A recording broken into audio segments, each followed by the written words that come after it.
Hello friends, आपण study करतोय rotational dynamics आणि या रोटेशनल डायनॅमिक्स मध्ये कालचा टॉपिक होता analogy between mass and moment of inertia. म्हणजे मेन टर्म होती आपली what is mean by moment of inertia आणि फायनली त्याचं एक एक्सप्रेशन डिराइव्ह केलं होतं, एक्सप्रेशन फॉर आय.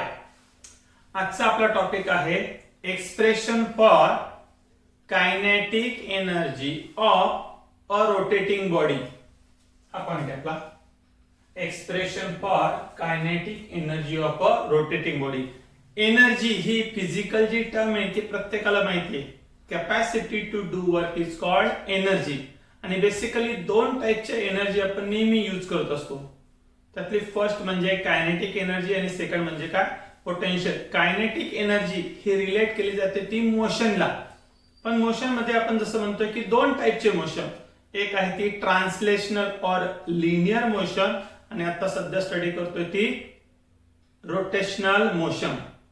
त्या ज्या लिनियरच्या ज्या टर्म्स आहेत त्यांची आपण एनॉलॉजी करतोय कोणाबरोबर, रोटेशनल बरोबर. म्हणजे मासची एनॉलॉजी केली, लिनियर वेलोसिटीची एनॉलॉजी, अँग्युलर वेलोसिटी यामध्ये कन्वर्ट झालेली आहे. लिनियर ऍक्सेलरेशन असेल तिकडे असणार तर angular acceleration and so on.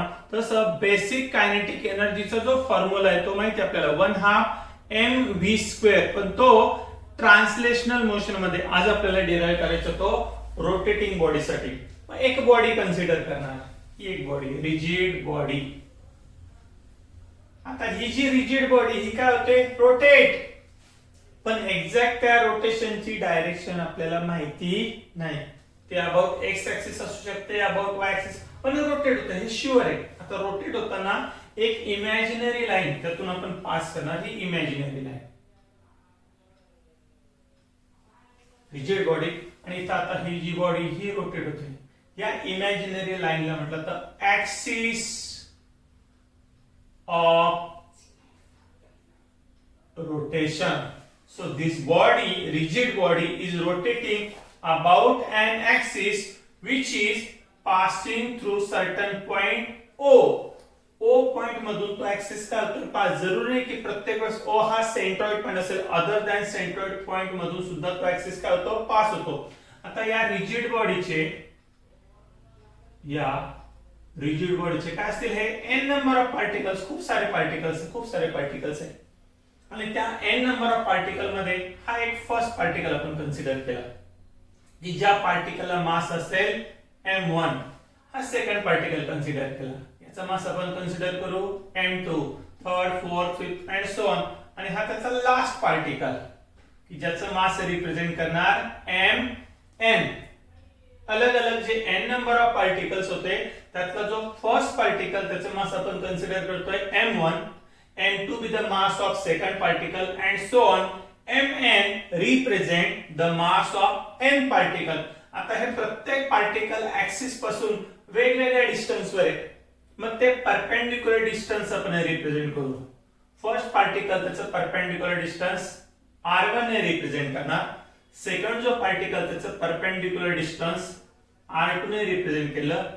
In this way तो जो लास्ट नंबरचा पार्टिकल आहे त्याचं जे परपेंडिक्युलर डिस्टन्स ते कशाने रिप्रेझेंट करू आपण, rn.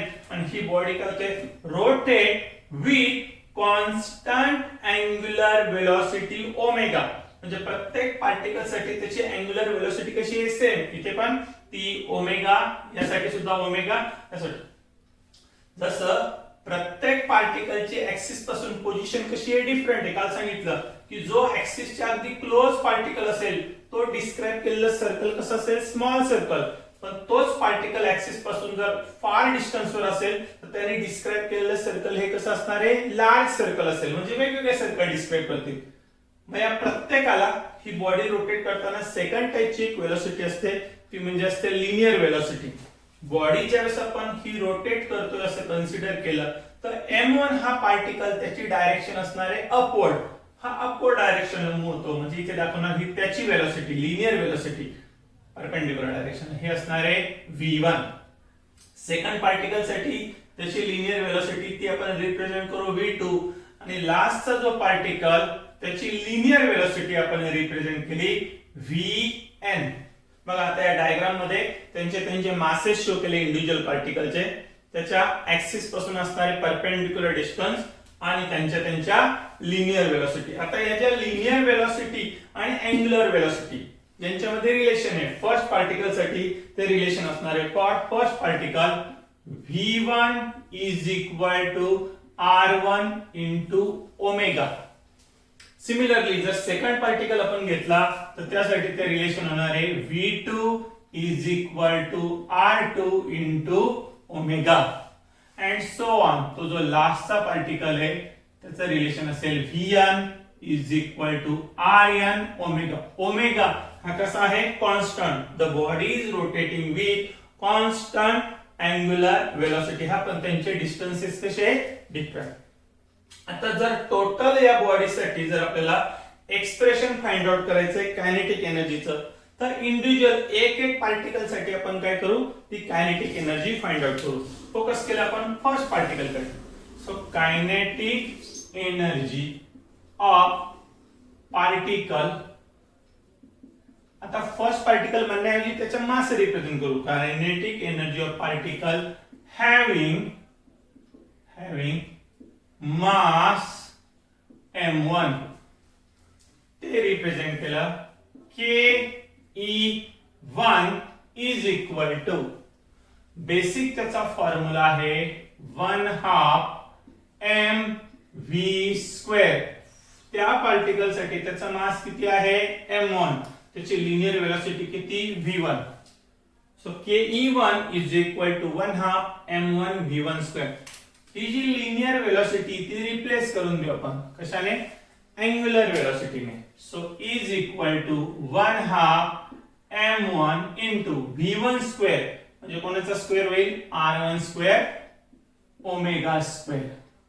हे झालं त्या फर्स्ट पार्टिकल साठी की ज्याचा मास किती होतं? m1. सिमिलरली तो जो नेक्स्ट पार्टिकल ज्याचा मास m2 त्याची एनर्जी होणार आहे ke2 is equal to, directly आपण ते एक्सप्रेशन मांडू शकतो. 1/2 कसा आहे? कॉन्स्टंट. पार्टिकल चेंज झाला त्याचा मास काय झालं? चेंज. सेकंड साठी असणार आहे m2. त्याचं जे परपेंडिक्युलर डिस्टन्स आहे ऍक्सिस पासून ते r1 नसून किती घेणार आपण? r2². आणि ओमेगा हा आहे कॉन्स्टंट ओमेगा². नेक्स्ट पार्टिकल साठी third, fourth, fifth and so on. तो जो लास्टचा पार्टिकल म्हणतोय आपण की ज्याचा मास किती आहे? m1. त्यासाठी ते इक्वेशन होणार आहे kinetic energy for nth number of particle is equal to 1/2 चा मास mn, त्याचा perpendicular distance rn² into omega. हे जेवढे काही इंडिव्हिज्युअल पार्टिकल असतील हे सगळे कंबाईन केले. हे जर कंबाईन केले तर काय मिळणार आपल्याला? ती रिजिड बॉडी. मग ती जर आपल्याला टोटल बॉडी साठी जर एनर्जी काढायची असेल तर या प्रत्येकाचे काय करायला लागेल? Sum. So total kinetic energy of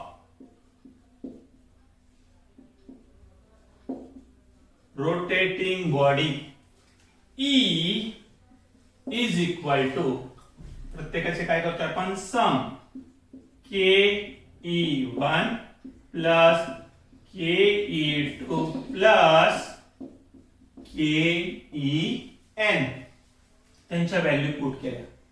E is equal to 1/2 m1 r1² omega plus 1/2 m2 r2² omega plus 1/2 mn rn² omega is equal to, या प्रत्येकातून 1/2 कसा घेणार आपण?